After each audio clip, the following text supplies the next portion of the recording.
The morning sun streamed through the towering windows of Terminal B at O'Hare International Airport, casting long shadows across the polished floor. 12-year-old Marcus Johnson stood transfixed, his dark eyes reflecting the massive Boeing 777 being prepped for departure at Gate 14. His fingers unconsciously traced the outline of the first-class ticket in his pocket, a reward from his parents for maintaining straight A's and winning the regional science fair with his aviation software project. "Next time you see one of those beauties," his father had said while dropping him off, "you'll be in the cockpit." Marcus had smiled, knowing his dad believed in his dream of becoming a pilot just as much as he did. Since he could walk, Marcus had been obsessed with aviation. His bedroom walls were covered with detailed aircraft schematics, and he could identify any commercial plane by its silhouette alone. The other kids at school might have found it strange, but Marcus wore his passion like a badge of honor. He shifted his weight, adjusting the perfectly packed carry-on bag resting against his pressed khakis. His mother had helped him choose his outfit the night before: a crisp blue button-down shirt, his favorite navy blazer, and a pair of polished dress shoes. "Always dress like you belong wherever you're going," she'd taught him. Even at 12, Marcus understood what she meant. As one of the few black students at his private school, he'd learned early that appearance mattered more than it should. The departures board updated with a soft electronic whir. Flight 2847 to Atlanta on time. Marcus checked his watch, a graduation gift from his grandparents, who were eagerly awaiting his arrival. This would be his first time flying alone, a milestone he'd been preparing for meticulously. He'd memorized the airline's unaccompanied minor procedures, studied the aircraft's safety features, and even researched the typical weather patterns along the flight path. "Ladies and gentlemen, we will now begin boarding for Flight 2847 to Atlanta, starting with our first-class passengers," the gate agent announced over the intercom. Marcus took a deep breath, straightened his blazer, and reached for his ticket. His hand trembled slightly, not from fear, but from excitement. This wasn't just any flight, it was the beginning of his journey into the world he'd been dreaming of since he first looked up at the sky and wondered what it would feel like to touch the clouds. As he approached the gate, Marcus noticed a flight attendant giving him an odd look. He smiled politely, remembering his mother's words about always maintaining dignity. Little did he know, this moment would mark the beginning of an extraordinary chain of events that would change not just his life, but the entire airline industry forever. The flight attendant, her name tag read MS. Wilson stepped forward, blocking Marcus's path to the jet bridge. Her lips were pressed into a thin line as she examined his ticket with exaggerated scrutiny. "Young man, where exactly did you get this ticket?" Her voice carried an edge that made several nearby passengers look up from their phones. Marcus maintained his composure, just as his parents had taught him. "My parents purchased it for me, ma'am. I'm traveling as an unaccompanied minor to visit my grandparents in Atlanta." MS. Wilson's eyebrows arched higher. "A first-class ticket for an unaccompanied minor. That seems highly irregular." She turned to her colleague at the desk. "Janet, have you ever heard of such a thing?" The other attendant shrugged uncomfortably, clearly sensing the inappropriate nature of the questioning. A businessman in a charcoal suit had stopped scanning his emails and was now watching the scene unfold, his phone discreetly raised. "I have all my documentation right here," Marcus offered, reaching for his backpack. His hand trembled slightly, but his voice remained steady. "My parents registered me with the airline's youth travel program, and—" "Stop right there, MS." Wilson's sharp command cut through the gate area like a knife. "Don't reach for anything. Security." Marcus's heart pounded against his ribs as two TSA officers approached. He could feel the heat of dozens of stares burning into his skin, hear the whispers rippling through the crowd. A mother pulled her young daughter closer, as if he posed some kind of threat. "This young person is attempting to board with what I believe to be a fraudulent ticket, MS," Wilson announced, loud enough for everyone to hear. "First class, no less, clearly obtained through questionable means." The bigger TSA officer, Officer Martinez, according to his badge, spoke quietly. "Can we see your documentation, son?"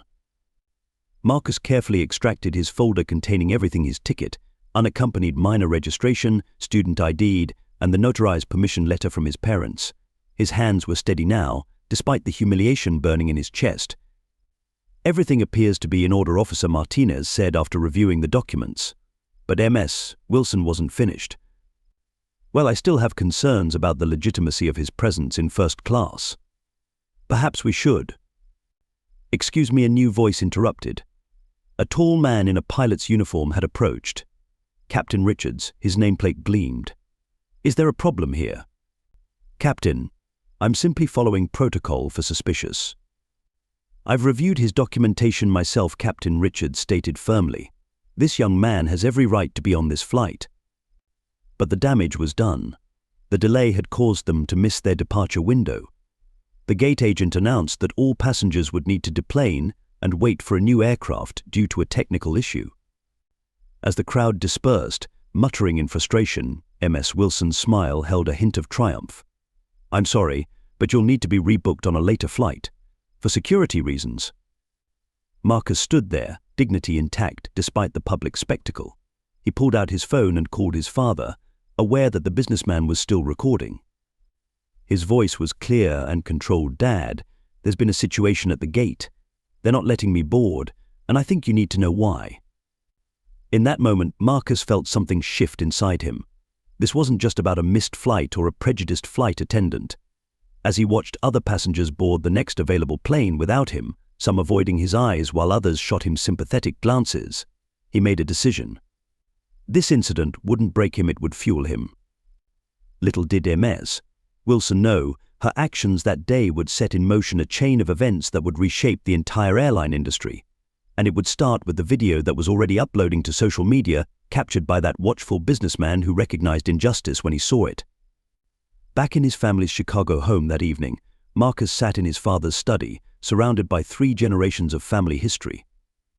His eyes drifted to the weathered photograph on the wall his grandfather, James Johnson, saw, standing proudly in front of his first construction company office in 1968. The sign was hand-painted, the building modest, but it represented a triumph over the segregation that had tried to ground so many dreams. Your grandfather built that company with nothing but determination and a library card, Marcus's father, James Jr., often said. He now ran a successful technology consulting firm, but he never let his children forget their roots. He'd study building codes after working 16-hour days, learning every regulation they could throw at him. When they said his paperwork wasn't right, he'd submit it again, perfect down to the last comma. Marcus's mother, Dr. Deanna Johnson, was a force of nature in her own right. As one of the few black women in aerospace engineering during the 1990s, she'd faced her share of closed doors. Now she led software development for a major defense contractor, but her real passion was nurturing her son's dreams. It was Diana who first noticed 4-year-old Marcus's obsession with flight. While other toddlers were watching cartoons, he would sit transfixed by documentaries about the Wright brothers and the space race. For his 5th birthday, instead of toys, he asked for programming lessons. I remember the first code you wrote, Diana said now, sitting beside her son and pulling up an old file on her laptop. A simple flight simulator, just basic shapes moving across the screen. But you were so proud. That primitive program had been just the beginning. By age 7, Marcus was creating basic apps using child-friendly coding platforms. At 9, he developed his first real business venture, a neighborhood drone photography service for real estate agents. He'd saved every penny, investing in better equipment and teaching himself more advanced programming languages.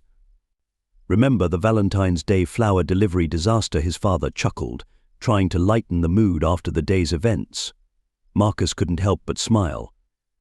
His attempt to use drones for delivering roses had ended with more than a few flowers stuck in trees, but it had taught him valuable lessons about business planning and the importance of testing. Marcus's bedroom told the story of his evolving passions. One wall was covered in aviation certificates he'd started ground school training as soon as he was old enough. Another displayed his coding achievements, including the Junior Developer Awards he'd won at various tech competitions. His desk held 3 monitors, where he worked on his latest project, an AI-powered flight planning application. You know what makes me proudest, his mother said, gesturing to his workspace. Not the awards or the certificates. It's how you use your gifts to help others. She was referring to the coding classes Marcus taught at the community center every Saturday, helping other kids from the South Side learn tech skills. He'd started the program after realizing how many talented young people lacked access to the resources he had. The Johnsons had always emphasized that success meant nothing if it wasn't shared. His grandfather had established scholarships for black contractors. His father provided free training for small businesses. His mother mentored young women in STEM fields. Marcus had inherited their sense of responsibility to lift others as they climbed. "What happened today," his father said, his voice firm but gentle, "that's not your burden to carry. But how you respond to it, that's your choice. And knowing you, son, you'll find a way to turn this into something bigger than yourself." Marcus nodded, his mind already racing with possibilities. He opened his laptop, fingers hovering over the keyboard. The humiliation of the day was still fresh, but it was being transformed into something else: inspiration. He had an idea, one that would combine everything he'd learned about aviation, technology, and creating change. The video hit social media at 9:47 p.m. that night. James Chen, the businessman who'd recorded the incident, posted it with a simple caption: "Witnessed blatant discrimination against a young passenger today." By midnight, it had over 1 million views. Marcus watched the numbers climb from his computer setup, his face illuminated by the 3 monitors. The comments section was exploding. "This is disgusting. Who treats a child like this? I'm canceling my loyalty membership. Done with this airline. That flight attendant needs to be fired immediately." Major news networks were already reaching out to James Chen. His inbox was flooded with interview requests, which he politely declined, instead directing reporters to the Johnson family.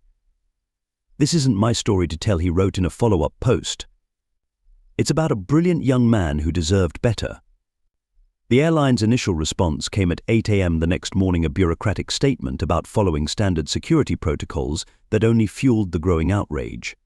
Boycott started trending. The company's stock dropped 3% before the market even opened.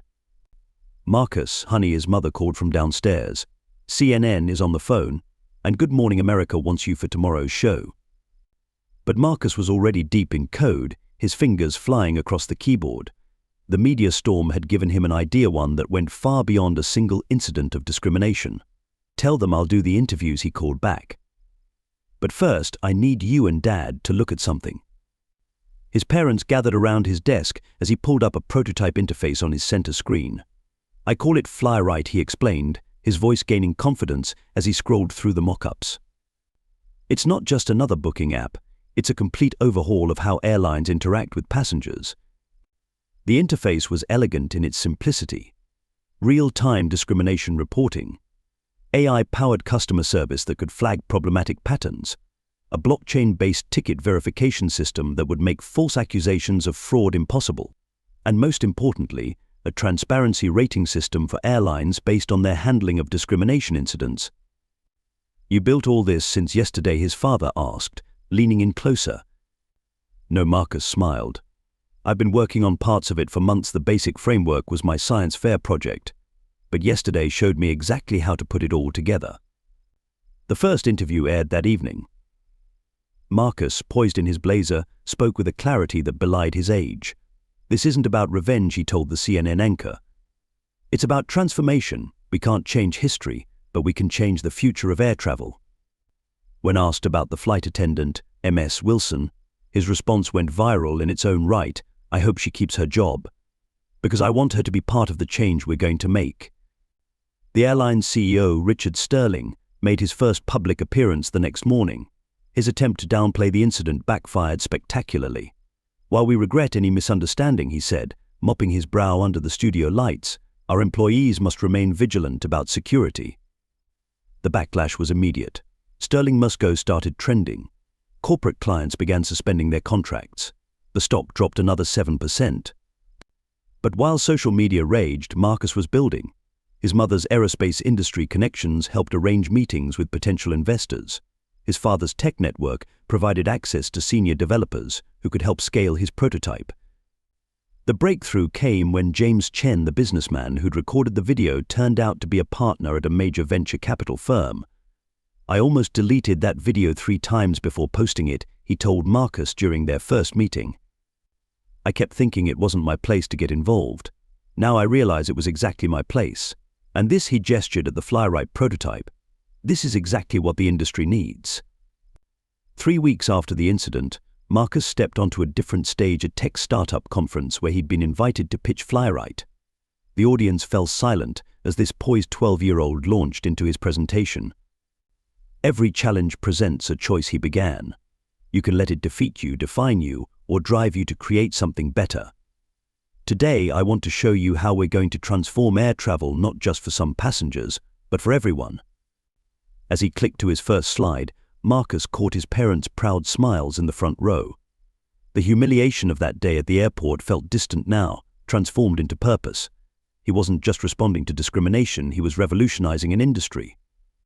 The next 6 months transformed FlyRight from a compelling prototype into a revolutionary platform.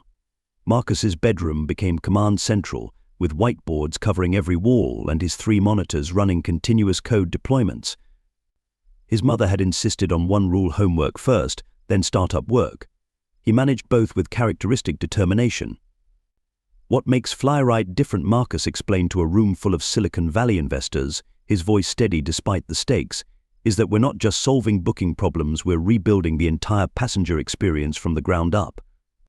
James Chen, now FlyRight's lead investor, watched from the back of the room as Marcus demonstrated the app's core features.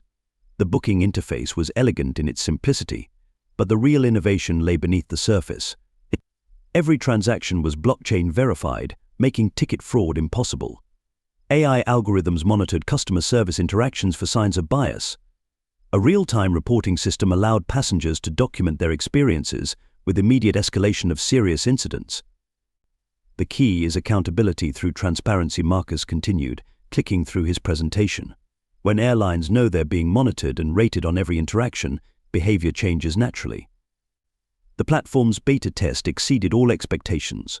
Within weeks, 250,000 people had downloaded the app, drawn by the viral story of its young creator. But they stayed for the revolutionary features. The user interface, designed with input from disability advocates and civil rights organizations, made booking accessible to everyone. Multi-language support came standard. A new feature allowed passengers to pre-verify their documentation, preventing gate confrontations. Sarah Martinez, a prominent tech journalist, wrote in her review, FlyRight isn't just another booking app, it's a complete reimagining of how air travel should work in a diverse society. That it took a 12-year-old to show us the way is both inspiring and somewhat embarrassing for the industry. Investment offers poured in, but Marcus and his team were selective. We're not just looking for money, his father, acting as business advisor, explained to potential investors. We're looking for partners who share our vision of transforming the industry. The breakthrough partnership came from an unexpected source. United Global Airways, the industry's 4th largest carrier, approached FlyRight with a proposal. They wanted to integrate the platform's accountability features into their entire booking system. Your son's innovation, their CEO told Marcus's parents, is exactly what we've been looking for. We want to lead the industry in inclusive service, not follow it. The deal made headlines, 12-year-old tech prodigy partners with major airline, but the real work was just beginning. Marcus assembled a diverse team of developers, customer service experts, and airline industry veterans. His mother took a sabbatical from her aerospace job to serve as technical advisor, while his father helped navigate the complex world of corporate partnerships. The challenge, Marcus explained during a team meeting, is scaling without losing our mission. Every new feature has to serve our core purpose, making air travel fair and accessible for everyone. The team rose to the challenge. They developed an industry-first accessibility rating system, allowing passengers with disabilities to share detailed reviews of their travel experiences. A partnership with civil rights organizations led to enhanced training modules for airline staff. The blockchain verification system was expanded to handle loyalty programs and upgrade requests, eliminating another source of potential discrimination. FlyRight's success caught the attention of the tech industry's biggest names. Marcus Johnson represents the next generation of social entrepreneurship, wrote Tech Quarterly. He's proving that ethical innovation and profitable business models can coexist. By the end of its first year, FlyRight had processed over 2 million bookings. The platform's transparency ratings became the industry standard, with airlines competing to improve their scores. Customer satisfaction rates for partner airlines increased by 40%.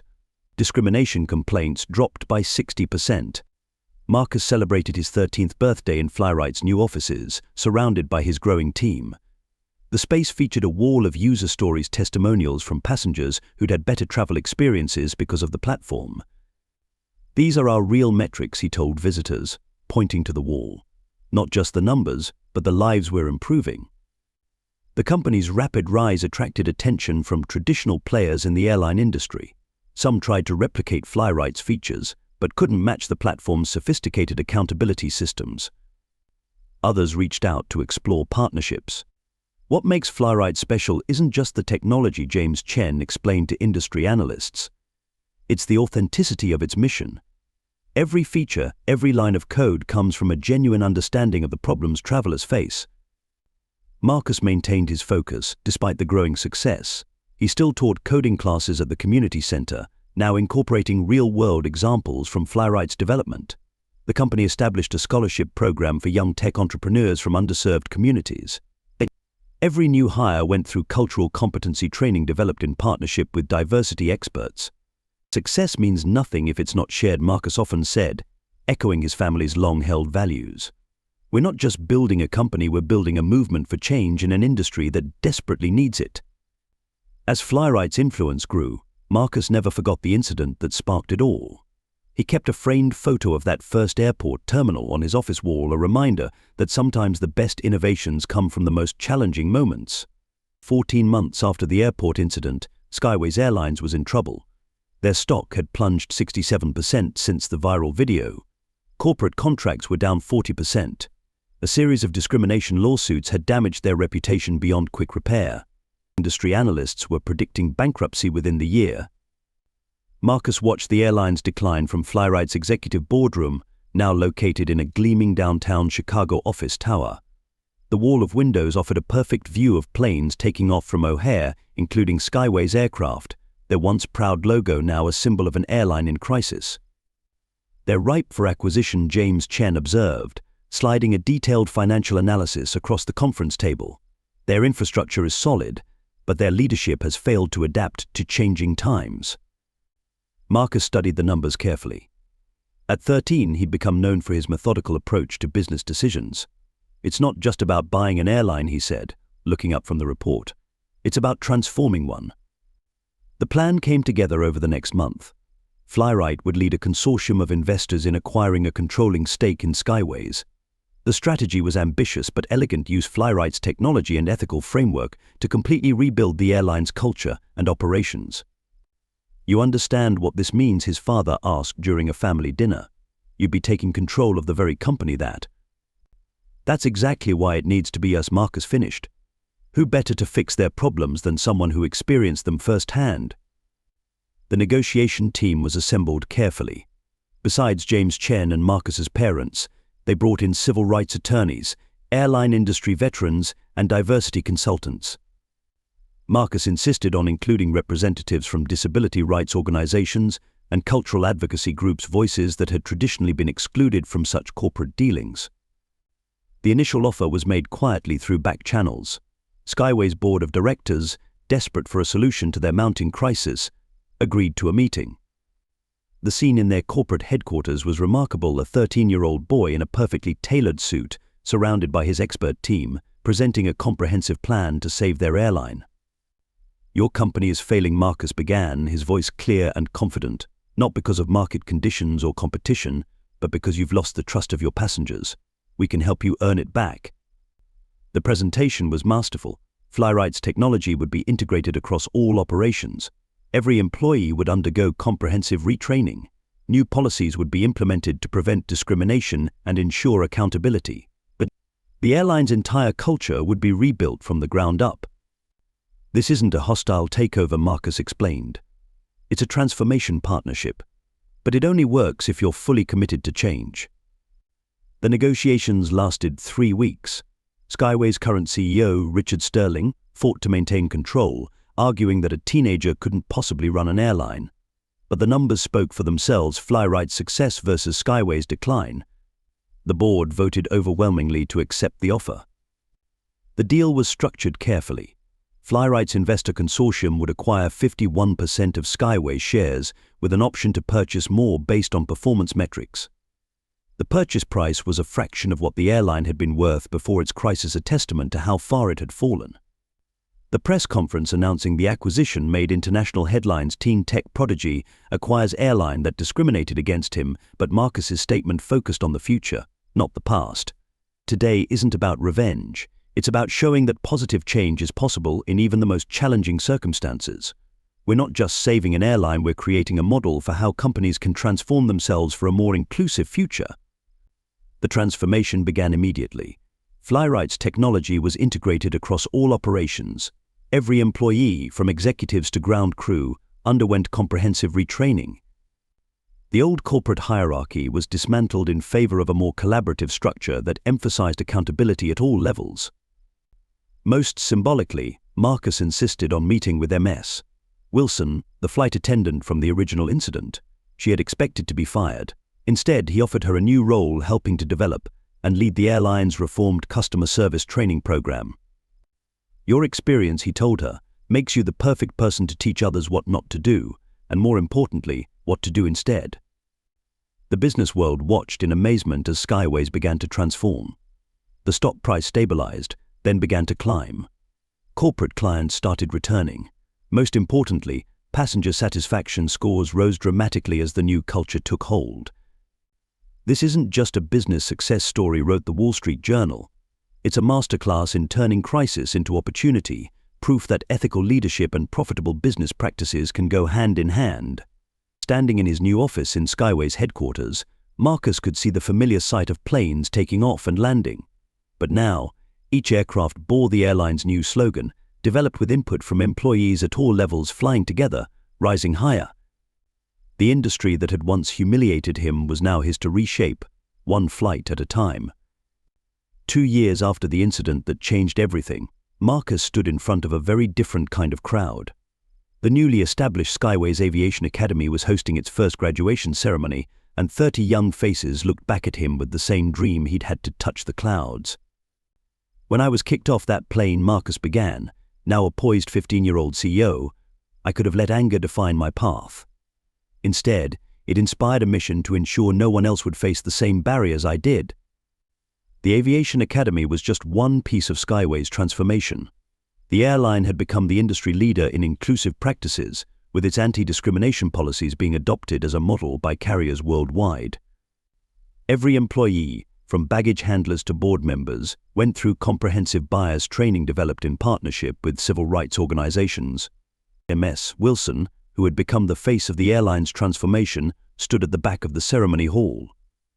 Her journey from that fateful day to becoming the director of customer experience training was a testimony to the power of change. I was wrong, she had told a conference of airline industry leaders the previous month. But more importantly, I learned from that wrong.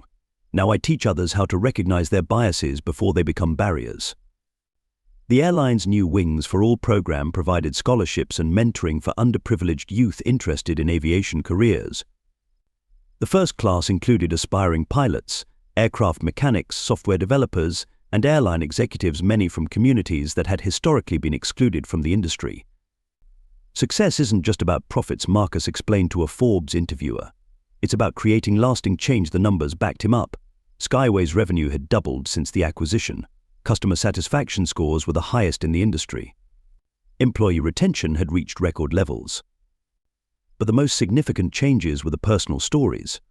Like Maria Rodriguez, a former cleaning staff member who was now a flight dispatcher thanks to the company's educational support program. Or James Thompson, a wheelchair user who had helped design new accessibility features for both aircraft and terminals. The FlyRight platform had evolved too, becoming the industry standard for airline bookings worldwide. Its transparency ratings and accountability features had forced other carriers to improve their practices or risk losing customers. But the blockchain verification system had virtually eliminated ticket fraud, while the AI-powered customer service monitoring prevented discrimination before it could occur. Marcus maintained his connection to the community center where he'd first taught coding. Now it was a fully equipped tech training facility funded by Skyways' community investment program. Every Saturday he still taught classes there, showing young people how technology could be a tool for positive change. Remember that viral video he asked the Aviation Academy graduates? It got millions of views. But the real viral change happens more slowly, through education, through opportunity, through believing in people's capacity to grow and learn. The ceremony concluded with a surprise. Each graduate would have their first flight lesson in a Skyways training aircraft, supervised by certified instructors. As they received their certificates, Marcus could see in their eyes the same excitement he'd felt when he first dreamed of flying. Later that evening, in his office overlooking the runway, Marcus added the Academy's class photo to his wall of memories. Next to the infamous viral video screenshot, it told a story of transformation not just of an airline or an industry, but of how responding to discrimination with innovation and compassion could create lasting change. His phone buzzed with a message from his mother. "Your grandfather would be so proud." Marcus smiled, watching a Skyways plane take off, its new livery gleaming in the sunset. The slogan "Flying Together, Rising Higher" caught the light, a reminder that the best way to overcome barriers was to help others rise above them too. The boy who was kicked off a plane had done more than just own the airline. He had transformed it into a vehicle for change, proving that even the darkest moments could lead to the brightest futures.